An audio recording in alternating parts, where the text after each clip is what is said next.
উদ্বোধনের দ্বারপ্রান্তে সিরাজগঞ্জের বিসিক শিল্প পার্ক। অবকাঠামোগত কাজ শেষে প্রস্তুতি চলছে প্লট বরাদ্দের। এরই মধ্যে প্লটের জন্য আগ্রহ দেখাচ্ছেন দেশের বড় বড় শিল্প প্রতিষ্ঠান।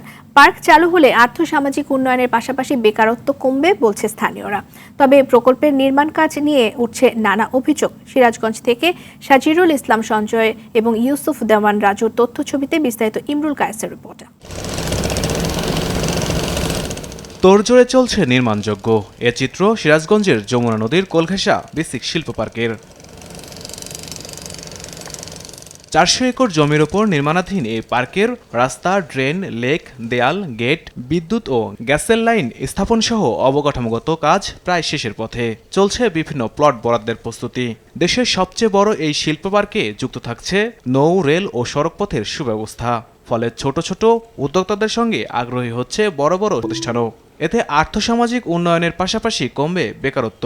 সিরাজগঞ্জবাসী অত্যন্ত আনন্দিত এই শিল্প পার্কের জন্য। যে এই শিল্পনগরীতে যেন নারী শ্রমিকদেরকেই যেন বেশি প্রাধান্য দেওয়া হয় এবং নারীদের যেন কাজের সুযোগ করে দেওয়া হয়। পার্কের মাধ্যমে আসলে সিরাজগঞ্জ সহ আশেপাশের কয়েক জেলার লক্ষ লক্ষ যুবকের কর্মসংস্থান হবে। তবে অভিযোগ উঠেছে বিসিক শিল্প পার্কের অবকাঠামো নির্মাণ কাজে নানা অনিয়মে আশ্রয় নেয়ার। এই বিসিকের কাজটি অতি নিম্নমানের কাজ হচ্ছে। পূর্ব দিকে পাইলিং যে মাপের করার কথা সেই মাপের পাইলিং করা হয়নি। যমুনা ঢালাই বালুর পরিবর্তে বিট বালু দিয়ে তারা ঢালাইয়ের কাজ চালায়। পাইলিং সর্বনিম্ন 34 ফিট হওয়ার কথা, সেখানে তারা 10-12 ফিট করে করছে রাতের অন্ধকারে। নির্ধারিত সময়সীমার মধ্যে প্রকল্পের নির্মাণ কাজ শেষ করা হবে বলছে প্রকল্প পরিচালক। শিল্প পার্কে বিভিন্ন যে পূর্ত কাজগুলো রয়েছে এই পূর্ত কাজগুলো একেবারেই শেষের দিকে। আমরা আশা করছি যে খুব শিগগিরই আমরা প্লট বরাদ্দের ব্যবস্থাপনার দিকে যাব।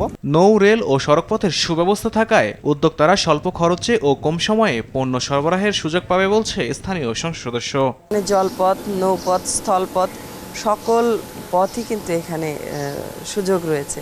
ইতিমধ্যে রেলের সংযোগও হয়ে যাবে। সব মিলিয়ে এইখানে একটি উত্তরবঙ্গের একটি ব্যবসায়িক হাব গড়ে ওঠা সম্ভব।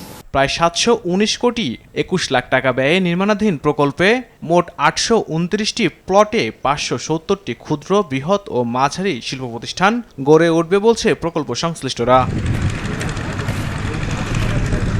ইমরুল কায়েস, RTV।